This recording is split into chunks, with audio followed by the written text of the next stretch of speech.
네, 이번 시간에는 인생의 여름을 한번 알아보도록 하겠습니다. 대표님께서 인생의 여름은 30대에서 40대라고 정의를 네. 해주셨어요.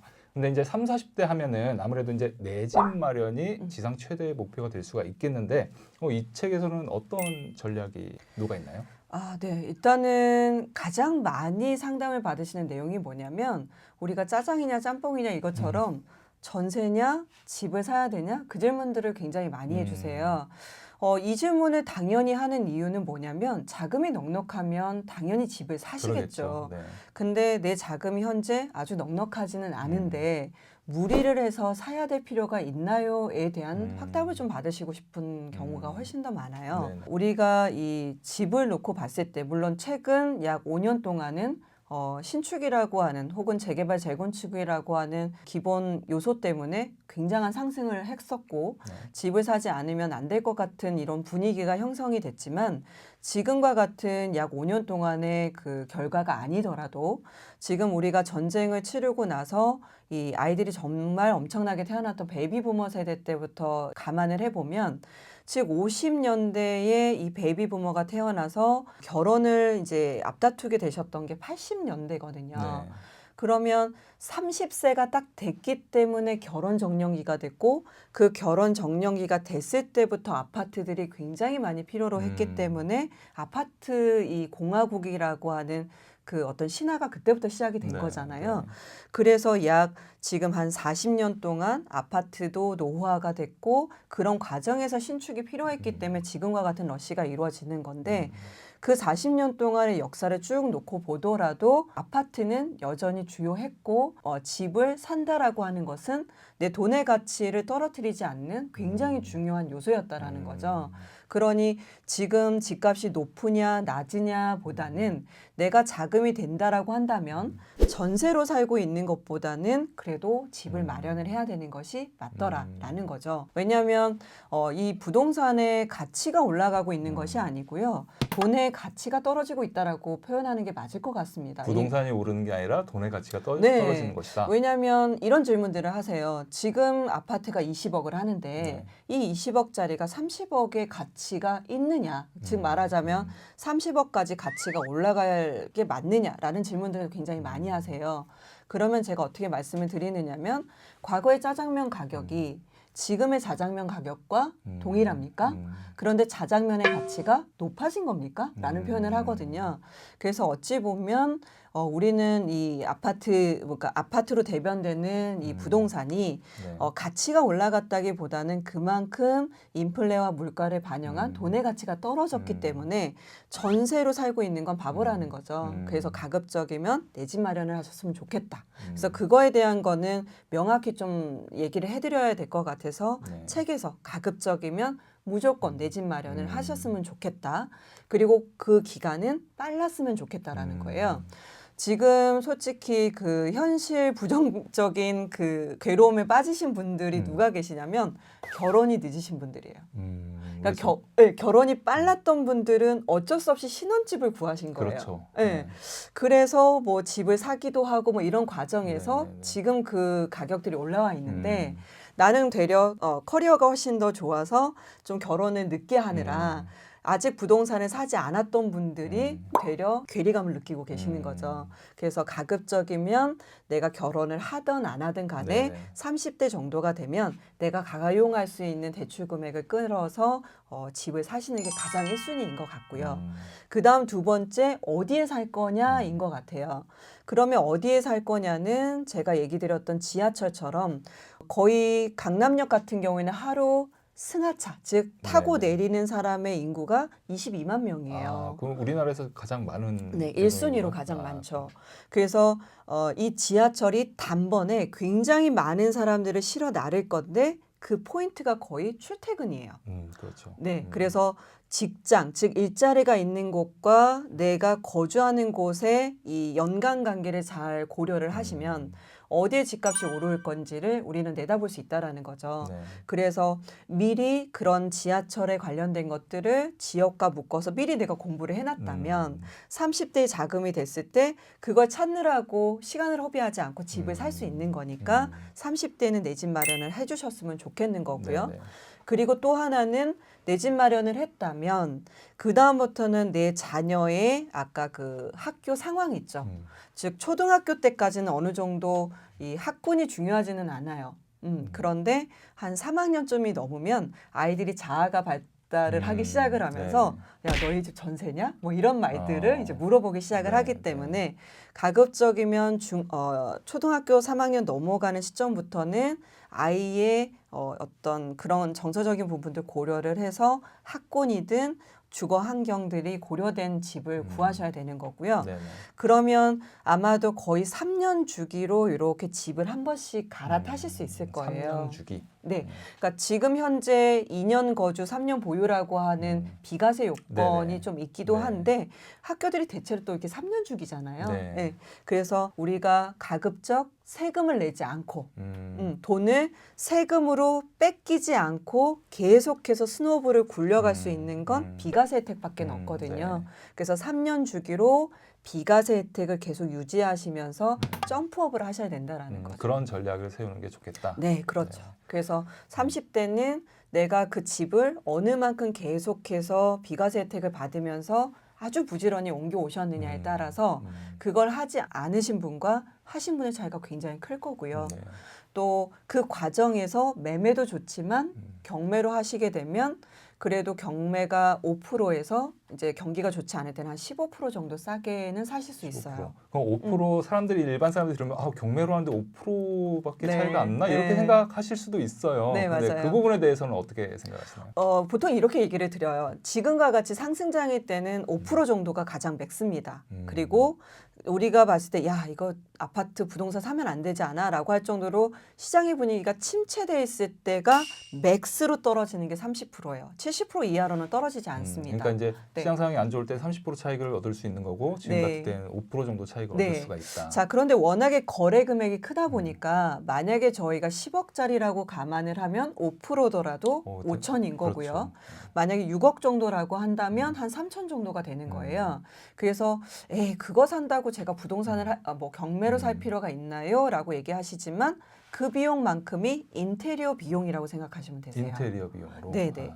그래서 시세 대비 내가 리모델링을 할 만한 인테리어 비용을 좀 더 저렴하게 경매로 산다. 이 정도 수준이시면 네. 충분히 경매가 의미가 있을 거라고 봅니다. 네. 네. 그리고 평형이 커지면 낙찰가율은 훨씬 더 떨어지기 때문에 대형 평형이실수록 또 주상 복합이실수록 무조건 경매는 하셔야 되는 거고요. 그러면 이제 자기 자신에 맞는 그런 것도 고를 줄 알아야겠네요. 그럼요. 네. 그래서 미리 지역 공부를 바쁘지 않을 때 해놓으시는 게 훨씬 더 좋은 거죠.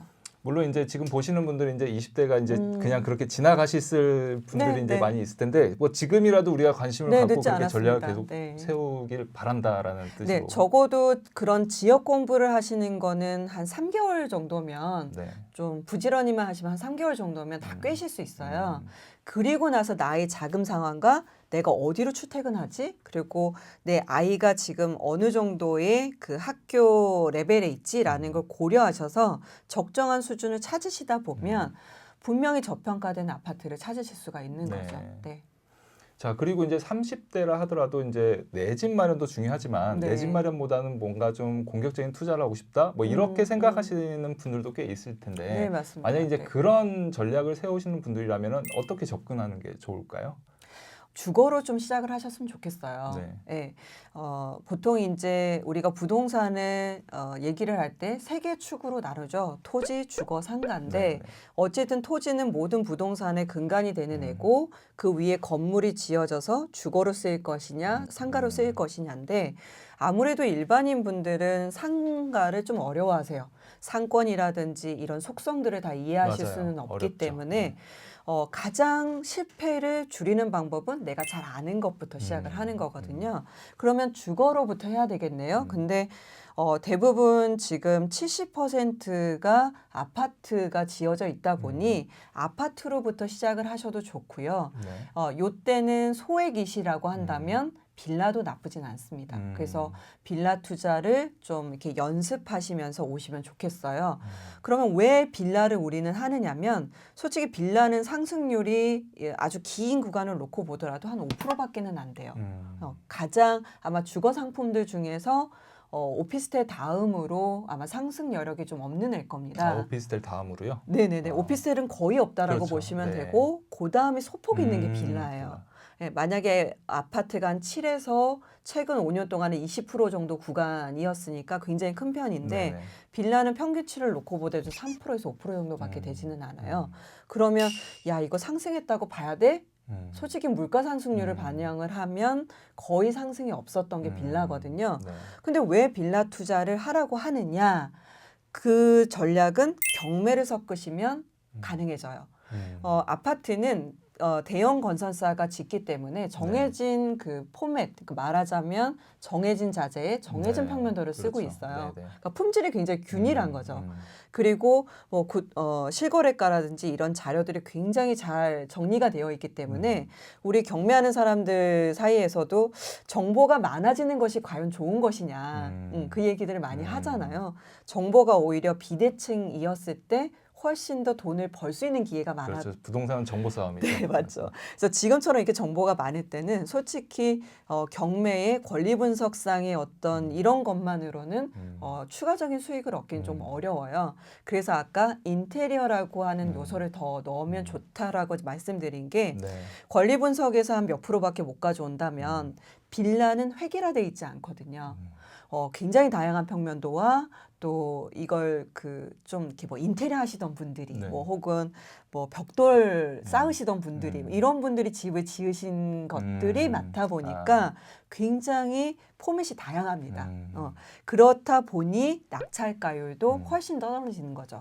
그래서 빌라는 한 10%에서 25% 정도까지 낙찰률이 아파트에 비해서는 훨씬 더 이 갭이 크기 때문에 그 갭이 크다는 얘기는 그만큼 수익으로 다가온다는 거거든요. 네. 그래서 어차피 내가 주거 목적으로 사실 게 아니라고 하고 투자 목적으로 하신 거라면 가급적이면 빌라로 또 경매로 하셔서 매각 차익을 만들어내셨으면 좋겠다는 거고요. 그렇게 한두 번 연습을 하시다가 자금이 풍족해지면 비로소 내 집 마련을 하셨으면 좋겠다. 예, 이렇게 정리해도 될 것 같아요. 빌라를 투자할 때 그러면 우리가 신축 빌라가 있고 또 이제 좀 허름한 그런 빌라들이 있을 텐데 그 신축 빌라를 하라는 말씀이신 건 아닌 거죠? 꼭 그렇진 않고요. 빌라 투자는 솔직히 세 개의 방법이 있어요. 지금 얘기 드린 그 신축 빌라는 5년 미만짜리를 보통 얘기를 합니다. 예, 지어진 지. 네. 그러면 얘네들의 장점은 뭐냐면 가격은 높아요. 그리고 시설이 워낙에 좋기 때문에 전세가가 높습니다. 네. 그래서 갭 투자가 말 그대로 투자하는 투자 금액이 굉장히 적어요. 예. 그러면 단점은 뭐냐면 낙찰가율이 그렇게 많이 떨어지지는 않습니다. 예. 그러니까 얘네들은 내가 투자 금액을 좀 작게 해서 그 지역이 상승 여력이 있을 때 좀 매각 차익을 더 얻는 방식 이렇게 보셔야 되는 거고 한 5년 차에서 이제 15년 차 정도쯤 되는 빌라들이 지금 뭐 서울과 경기도권이 가장 일반적인 애들이에요. 그럼 얘네들은 아까 제가 말씀드렸던 대로 좋은 애도 있고 나쁜 애도 있고 천차만별입니다. 말 그대로 판도라의 상자라서 열어봤더니 시설이 정말 너무 예쁜 경우도 있고 정말 여기 사람이 살아도 돼? 라고 할 정도로 전면적으로 뜯어 고쳐야 되는 경우도 있거든요. 그런데 그런 애들을 잘만 고쳐놓으면 전세가가 높게 반영이 되고 시세 차익을 만들어낼 수 있는 거죠. 왜냐하면 경매로 가면 그래도 매각 낙찰가율이 한 15% 정도쯤으로 그래도 떨어지니까요. 그 15%에 내가 리모델링을 해서 얹은 가치까지를 하면 뭐 잘 되는 경우는 한 30%까지도 수익을 낼 수 있으니까 그거는 인테리어에 대한 걸 조금만 더 연습을 하신다면 충분히 괜찮은 재테크 방법이 되실 겁니다. 근데 이제 여기서 궁금해 하실 분들이 뭐가 있냐면 인테리어를 하면 좋다는 걸 알겠는데 과연 내가 얼마만큼 더 투자를 해야지 또 이렇게 잘 팔릴 수 있는 그런 인테리어를 가질 수 있는지 그런 판단을 하기가 쉽지가 않거든요. 아, 네. 보통 인테리어는요.